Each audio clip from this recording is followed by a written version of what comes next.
good example. Bill Sweetman and I wrote the very first book on the F-117. It came out in '87. The world hadn't seen it until '88. I had photographed it, but the public didn't see the first one until 1990. And I was activated for Desert Shield and Desert Storm. I'm at the Pentagon. At the time, I'm a tech sergeant. I'm an East 6. Okay. And I went to get my permanent Pentagon pass, and they said, "Well, you're under investigation for something." Duh. So I knew who I had to go talk to. So I called up a guy named Pete Ames. He's Deputy Director of Program Security for Special Projects. I said, "Pete," said, "you're screwing with my security clearance. I'm here at the Pentagon. Where are you located?" I didn't know if he was at Dolan or somewhere else. Right. I said, "I'm in 5D 156. Now, they don't use those number systems anymore, but he was on the 5th floor on the D ring. So I go up to D ring, go there, walk up to the door, nothing there but the 5D 156. No name, no organization. I press the buzzer on the cipher lock. The door opens, and there's a young lady behind the desk. I said, "I'm Jim Goodall. I'm here to see Pete Ames." And her jaw about hit the desk. So I said, "Well, it'll be about 15 minutes." So I'm sitting there. I'm in uniform, and I have a procession of people, both in and out of uniform, walking by. "Jim, you want to see what Jim Goodall looks like? Come here, Jim Goodall's here."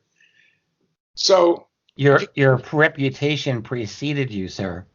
Yeah. Big time.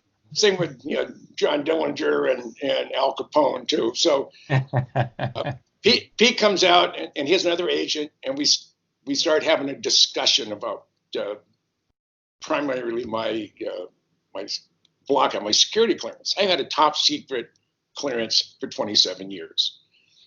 So Pete said, when I saw your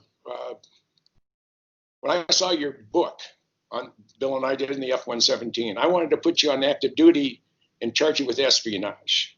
I stood up, pulled a copy of the book, and I threw it on the desk, and it's autographed to Pete. And I said, "Pete, there's Exhibit 1, charge me." It's not in the best interest of the program. I said, "Because you don't have the balls to do it." And we're going around. I mean, this was a hostile. He said, "I don't like the questions you're asking." And I looked him right in the face. I said, "Pete, it is my job to challenge my government. It is my job to question my government. And there isn't a person in this building that's going to stop me from challenging and asking questions of my government. If it's not classified, and I'm an American citizen and a taxpayer, and I ask a question, I expect an honest answer. If it's classified, you say no comment. I don't want a line of crap." And he said, "Well, so you have stuff in your book that's still classified above top secret." I said, "Pete, I sent you a copy of the draft before I sent it to the publisher. I sent it to the head of the CIA. I sent it to the head, Secretary of Defense, Secretary of the Air Force, and to Ben Rich." Ben was a friend of mine. Mm-hmm.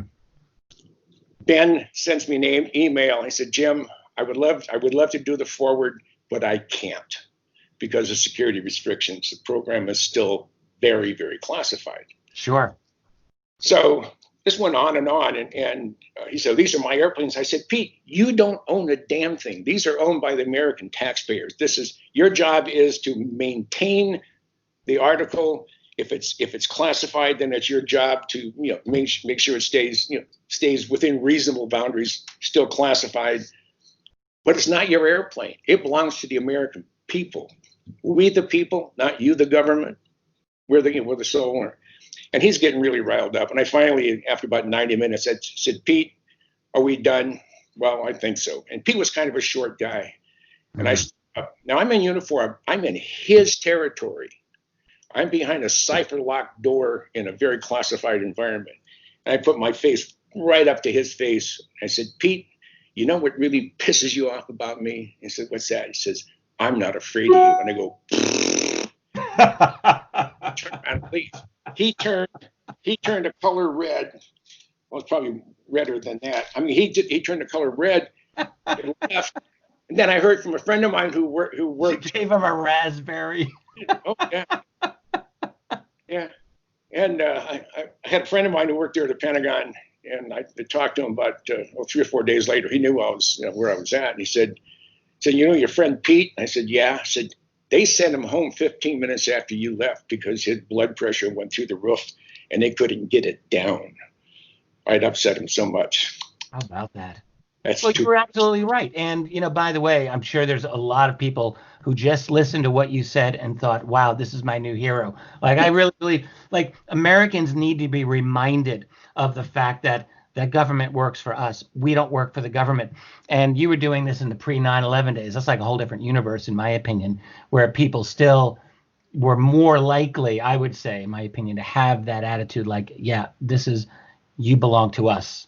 And we are the taxpayers, and we paid for this. So that's actually just wonderful that you were able to say that.